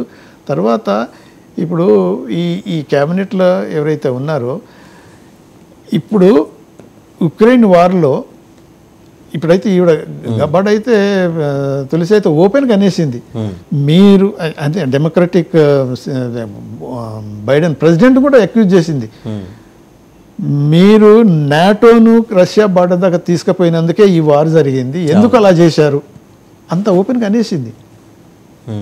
అంటే అదే వ్యూలో కూడా మన కొంతవరకు అంత she is very critical on certain things అండి, అది అర్థమవుతుంది. అంటే అంశాల వారీగా మాట్లాడుతుంది, అచ్చంగా ఒకే స్టాండ్ తీసుకుందని మనం చెప్పలేదు. ఆవిడ లోగడ ఆవిడ పాస్ట్ హిస్టరీ చూసినా, ఆవిడ ఎంప్లాయ్మెంట్ చూసినా, ఆవిడ విధానపరంగా చేసే వ్యాఖ్యలు చూసినా కూడా ఏంటంటే ఎవరిని వదిలిపెట్టలే, ఏకిపారేస్తుంది. అదైతే కరెక్ట్. అందుకని ఆవిడ ఇష్యూ బేస్డ్ ఫైటరు. తర్వాత అంటే స్లోలీ ఒకప్పుడు ఒక 4 years బ్యాక్ సంగతి వేరు, ఇప్పుడు వేరు. రియలిస్టిక్గా ఉన్నప్పుడు ఏమవుతుందంటే ఇటువంటి అప్పుడు ఈ టీమ్ వర్క్ ఒకటి ఉంటుంది. తర్వాత మెయిన్ ట్రంప్ కంట్రోలింగ్ అథారిటీ, అంత ఫ్రీడమ్ వీళ్ళకి ఇచ్చే ప్రసక్తి అయితే లేదు. సో ఫైనల్ డిసిషన్ ట్రంప్ తీసుకుంటాడు. కాకపోతే ఒక్కొక్కసారి మరీ దూరం పోయినట్టయితే వాళ్ళని ఫైర్ చేసేస్తాడు. అవును, ఆయనకి అలవాటు ఉంది. సో అందుకని వీళ్ళు కేర్ఫుల్గానే ఉంటారు. సో నేచురల్గా ఈ టెర్రరిస్ట్ అనేది ఏది యూనివర్సిటీలలో ఓపెన్గా అన్నాడు కదా ట్రంప్, ఇస్లామిస్ట్ టెర్రరిస్ట్ అంతా మన యూనివర్సిటీస్ అన్ని ఆక్యుపై చేసిండ్రు, will throw them out and then set them out, fire them out అనేసి. విల్ హీ డూ దట్ అండి? ఆయన చేయగలరా అది? అంటే అది ఎలక్షన్ ఎమోషన్స్ని ఫ్లేర్ అప్ చేయడానికి వాడచ్చు. బట్ సాంకేతికంగా చూస్తే అమెరికాకి ఇబ్బందే కదా ఇస్లామిక్ టెర్రరిజం వల్ల, ఆల్రెడీ వాళ్ళు అనుభవించున్నారు కదా. ఉన్నారు కాబట్టి ఇప్పుడు అది ఉన్నది కాబట్టి ఫిల్టరేషన్ ఎక్కువ అవుతుంది. ఎంట్రీ ఇప్పుడు జరిగేటప్పుడు మొత్తం ఎంతో ఫిల్టరేషన్ అవుతుంది. అదే కాకుండా ఎక్కడన్నా ఇటువంటి యాక్టివిటీస్ జరిగినప్పుడు ఇమీడియట్గా రిపోర్ట్ చేస్తాడు. తర్వాత అమెరికన్ సిటిజన్షిప్ తీసుకున్న వాళ్ళకు కూడా ఒకప్పుడు తీసుకున్నారు, వాళ్ళకు కూడా ఇప్పుడు సిటిజన్షిప్ స్ట్రిప్ చేసేస్తాడు. టెర్రరిస్ట్గా కనుక నువ్వు బ్రాండ్ అయిపోతే వాళ్ళ దేశాన్ని పంపించేస్తాడు. అంటే అవన్నీ కొంతవరకు అంటే ఇప్పటికే అమెరికాలో ఉన్న దాదాపు 80% Pakistanis they claim themselves as Indian origin ఉన్న వాళ్ళగా చెప్పుకుంటున్నారు వాళ్ళు. అలాంటి వాళ్ళందరినీ ఏరేసే కార్యక్రమం ఏమైనా చేస్తాడా? అంత డీప్గా పోయి చేయటం కంటే ఇరానియన్స్, సిరియన్స్, తర్వాత ఈ ఏదైతే ఈ ప్లేసెస్ నుంచి పోయిన ముస్లిమ్స్ ఉన్నారు కదా వాళ్ళ మీద మాత్రం ఒక కన్ను పెట్టడం అయితే జరుగుతుంది. There is no doubt. తర్వాత పాకిస్తానీస్ మీద అది కూడా ఉంటుంది. మీరు అన్నట్టు ఇండియన్స్ అని చెప్పుకోవటం ఏదైతే జరుగుతుందో చాలా వరకు ఇప్పుడు యూరోప్లో కూడా నేను జర్మనీలో 87 అప్పటి నుంచి చూస్తున్నాను. అక్కడ పోతే పాకిస్తాన్ రెస్టారెంట్, అది ఇండియన్ రెస్టారెంట్ అని అంటే హోటల్స్లోనైనా ఇండియన్ రెస్టారెంట్ పెట్టుకొని నడిపించుకుంటారు, వాళ్ళు ఉన్నదంతా పాకిస్తానీస్. అలా చాలా జరుగుతాయి. బట్ టెర్రరిజం అనే దానికి టెర్రరిస్ట్ యాక్టివిటీస్లో కనుక ఎవరైతే ఇన్వాల్వ్ అయి ఉన్నారో సపోర్టర్స్ అయినా కానీ irrelevant of their origin they will be thrown out. Hmm. అంత కఠినంగా అయితే ట్రంప్ ఉండబోతున్నాడు. అదే చేస్తారు. జస్టిన్ ట్రూడో విషయంలో ఎలా వ్యవహరించబోతున్నాడు? ఎందుకంటే భారత్తో సంబంధాలను చైనా ఉద్దేశపూర్వకంగా చెడగొట్టుకుంది. ఎంత కాదన్నా వాళ్ళ పెంపుడు తమ్ముడు కింద లెక్క యుఎస్కి కెనడా అనేది. కరెక్ట్. సో మరి వాళ్ళ మీద ఉదారంగా ఉంటారా, మనకు అనుకూలంగా వ్యవహరించే అవకాశం ఉందా? ఇది జస్టిన్ ట్రూడోది ఏంటంటే అదొక పెక్యులర్ కేసు. ఆయన సర్వైవల్ గురించి ఫ్రీ డెమోక్రటిక్ పార్టీ ఏదైతే సిక్ పార్టీ ఉన్నదో దాని బలం మీద తనకు ఓట్లు అవసరం కాబట్టి తన సర్వైవల్ గురించి వాళ్ళు చెప్పిన పద్ధతిలోనే ట్రూడో వ్యవహరించడం మొదలుపెట్టింది. తర్వాత అదే కాకుండా కూడా ఇప్పుడు ఏమవుతున్నది అని అంటే ఇప్పుడు ఖాళిస్తాన్ మూమెంట్ అంతా ఇప్పుడు కెనడా కనుక ఫర్మ్ యాక్షన్స్ కనుక తీసుకుంటే ఖాళిస్తాన్ మూమెంట్ అంత దూరం వచ్చేది కాదు. మళ్ళీ రివైవల్కి కూడా వాళ్ళు ప్రయత్నం చేస్తున్నప్పుడు జస్టిన్ ట్రూడో యాక్చువల్గా మామూలుగా ఏ ప్రధానమంత్రి అయినా ఏ ప్రెసిడెంట్ అయినా ఎవరైనా ఒక కంట్రీని డైరెక్ట్గా ఇలా అయింది అని వితౌట్ ప్రాపర్ ఎవిడెన్స్ ఎవరు మాట్లాడరు. సో ఇప్పుడు foreign involvement in Canada affairs అనే దాని డిస్కషన్లో ఓపెన్గా ఈయన చెప్పాడు. ఆ డిప్యూటీ ఫారెన్ మినిస్టర్ వాషింగ్టన్ పోస్ట్కు నేనే చెప్పాను అని ఒప్పుకోవటం, ఇటువంటి అన్నీ జరుగుతున్నాయి. అంటే ఒక ఇమ్మెచ్యూరిటీ, దానివల్ల ఏదో తన సర్వైవల్ గురించి తన ఈ ఒక అంటే బైలేటరల్ రిలేషన్స్ అంత దూరం చేసుకోవటం. అఫ్కోర్స్ ఇప్పుడు దెర్ ఈజ్ నో డౌట్, ఇప్పుడు ఏ కంట్రీ అయినా తన ఆ కంట్రీకి ఎగనిస్ట్గా ఎవరైనా ఎక్కడైనా పోయి ఆపరేట్ చేస్తున్నప్పుడు మనం ఎవరెవరు చేస్తున్నారు, అది డిప్లొమాటిక్ మనం మిషన్ పని. అది రిలేషన్స్ అనేది ఒకటే ఎకనామిక్ పొలిటికల్ ఇటువంటివే కాకుండా anti India anti particular country ఏదైతే జరుగుతుందో ఆ కంట్రీ తప్పకుండా గ్యాదర్ చేసుకోవాల్సి వస్తుంది. అది ఏది యాంటీ కెనడా యాక్టివిటీస్ వాళ్ళ సాయిల్ మీద అనేది అది తప్పు. ఇప్పుడంతా అది బయటకు వస్తుంది కదా. ఇప్పుడు నిజాన్ని చంపింది, వాడిని అరెస్ట్ చేసిన తర్వాత అంటే ఇవన్నీ తెలిసిపోతున్నాయి. కొంతవరకు అఫ్కోర్స్ ఏ కంట్రీ అయినా తన కంట్రీ ఇంట్రెస్ట్ను, సేఫ్టీ, సెక్యూరిటీ, ఇంటిగ్రిటీని కాపాడుకోనికి వేరియస్ మెజర్స్ తీసుకుంటే దాంట్లో ఇన్ఫర్మేషన్ గ్యాదరింగ్ చేసాము అనేది ఒకటి, ఇన్వాల్వ్ అయ్యి ఎలిమినేట్ చేసాము అనేది సెకండరీ. సో ట్రూడ్ ఏదైతే ఉన్నాడో కొంతవరకు మీరు అన్నట్టు సింపతి తీసుకోవచ్చు.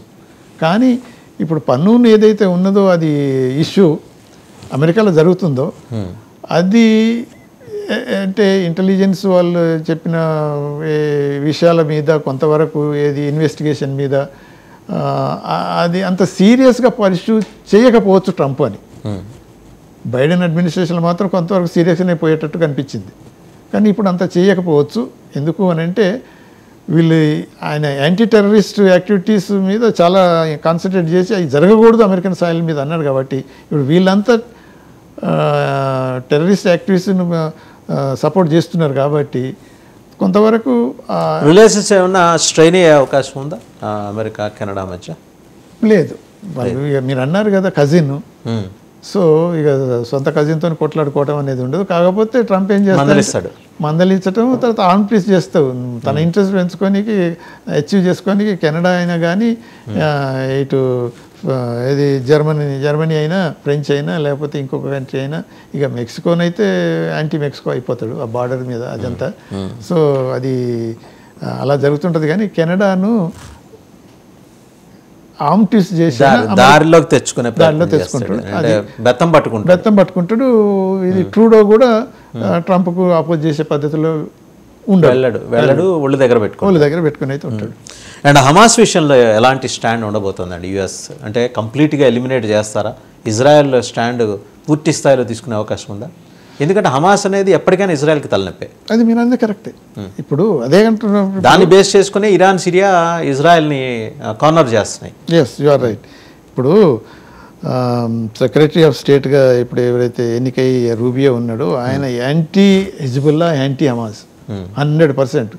తర్వాత pro Israel.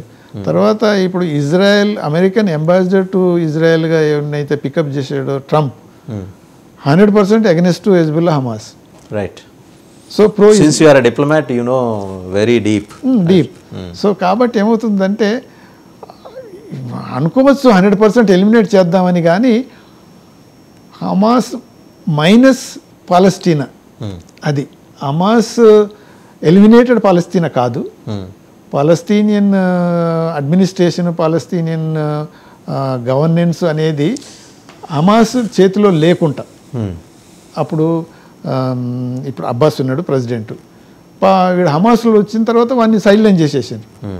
Hamas dead terrorist కాబట్టి వాళ్ళ తోటి హెజ్బుల్లాలు కలిసి అలా ఏది ఎక్స్ట్రీమ్ స్టేట్స్లో పోయి ఇజ్రాయెల్ మీద ఇలా జరుగుతున్నది. సో అటువంటిది జరగకుండా ఇజ్రాయెల్ ప్రయారిటీస్ అంటే ఒకటి 2 నేషన్ థియరీ అనేది ఇప్పటికైనా అది సాధిస్తాడు. ఒకవేళ ట్రంప్, నెతన్యాహు ట్రంప్ క్లోజ్నెస్ ఉంది కాబట్టి 2 nation theory is the solution. So ఈ హమాస్ హెజ్బుల్లాస్ వాళ్ళు ఎగనెస్ట్ చేస్తున్నారు, కాకపోతే అనుకున్నంత ఏరియా పాలస్తీనాకు ఇప్పుడు రాకపోవచ్చు. ఎందుకనంటే ఒకప్పుడు ఉన్న ఇది వేరు, ఇప్పుడు ఇజ్రాయెల్ అడ్వాన్స్డ్గా మొత్తం గాజా స్ట్రిప్ను ఆల్మోస్ట్ ఆక్యుపై చేసినట్టు పూర్తిగా. సో అటువంటి అప్పుడు అనుకున్నంత ఏరియా వాళ్ళకు ఉండకపోయినా కానీ 2 నేషన్ థియరీ కనుక యాక్సెప్ట్ చేస్తే పీస్ వస్తుంది అక్కడ. దానికి కొంతవరకు ఇప్పుడు ఎలా ఉందంటే అడ్వాంటేజ్ ట్రంప్, అమెరికా ఇజ్రాయెల్కు ఇంకా ఎక్కువ సపోర్ట్ చేసి ఇగో ఇంత ఆక్యుపైడ్ మీ ఏరియాను కూడా మీకు ఇస్తున్నాం, agreed, buy or bury yourself, అంతే. ఆ స్టేజ్కి వచ్చినప్పుడు కొంతవరకు వాళ్ళు కూడా దిగి వస్తాయి. తర్వాత ఇరాన్ అయినా ఇప్పుడు సిరియా అయినా వాళ్ళు కూడా ట్రంప్ యాటిట్యూడ్ తెలుసు కాబట్టి చాలా వరకు ఏం చేస్తాయంటే మళ్ళీ ఈ ఆర్మ్స్ అమ్యునిషన్స్ వీళ్ళకి హెజ్బుల్లాకు హమాస్కు సప్లై చేసి మళ్ళీ వారు ఎక్కువ ఇంటెన్సిఫై చేసి తీసుకునే పరిస్థితుల్లో లేదు అలా. సో ఫైనల్గా కంక్లూడ్ చేయండి అంబాసిడర్ వినోద్ గారు. తులసి చెట్టు వైట్ హౌస్ కోటలో అక్కడ రోజు పూజలు అందుకుంటుంది. రేపొద్దున భారతదేశానికి ఏమన్నా కష్టం వస్తే నిజంగా నిలబడే వ్యవస్థ ట్రంప్ రూపొందిస్తారా? వాసు గారు, ఇప్పుడు ఫారెన్ పాలసీ ఎలా ఉంటుంది అంటే నేషన్ ఫస్ట్. ఇప్పుడు అమెరికా ఫస్ట్ అన్నట్టు మనం India first. So national interest is the top priority. ఏదన్నా మనకు కష్టం వచ్చినప్పుడు అమెరికా ఆదుకుంటుందా అనేది మనం ఆలోచిస్తే కష్టం ఎక్కడి నుంచి వస్తుంది? చైనా నుంచి. చైనా పాకిస్తాన్ వల్ల ఏదైతే థ్రెట్ వస్తున్నదో దానికి మనకు అమెరికా ట్రంప్ అడ్మినిస్ట్రేషన్ పర్టికులర్ ఇప్పుడు మాట్లాడుకుంది ట్రంప్, తర్వాత ఇప్పుడు ఇది తులసి గబ్బార్డ్ ఇంటెలిజెన్స్ హెడ్ కావటం, తర్వాత రామస్వామి ఉండటం, తర్వాత ఇది ఇండియా కాకస్ హెడ్స్ ఉన్న వాళ్ళు కూడా క్యాబినెట్ మినిస్టర్స్ కావటం, ఇదనేది ఏంటంటే పాజిటివ్ సైన్ మనకు. అయితే అమెరికన్ ఇంట్రెస్ట్ వరకు ఎంతవరకు అయితే వాళ్ళు భావిస్తారో దాని విషయంలో మాత్రం అవుట్ రైట్గా ఇండియన్ సపోర్ట్ చేస్తారు. అమెరికన్ ఇంట్రెస్ట్కు ఎగనిస్ట్గా మనం పోయి ఏదో చేస్తున్నాం అన్నప్పుడు మాత్రం అనుమానం వాళ్ళకి వచ్చినప్పుడు అంత సపోర్ట్ మనకు దొరకదు. అయితే అటువంటిప్పుడు ఏం చేసుకోవాలంటే మన పాలసీ ప్రకారం మనకు అంటే ఎప్పటి నుంచో వచ్చిన ఈ నాన్ అలైన్మెంట్ పాలసీ తోటి ఆ జ్ఞానంతో నొప్పించక తానవ్వక తప్పించుకు తిరుగువాడే ధన్యుడు సుమతి అనేది అయితే వచ్చిందో అలా మనం పాటిస్తున్నాం, సక్సెస్ఫుల్ అయ్యాం. కాబట్టి ఇంకా ఎక్కువ ఉపయోగించుకొని క్లోజ్నెస్ అమెరికాతోటి అవసరం, రష్యాతోటి అవసరం. చైనా పాకిస్తాన్ల థ్రెట్ కనుక మనం తగ్గించుకోవాలంటే అమెరికన్ అంతా మనం క్లోజ్గా అనవసరం కూడా లేదు.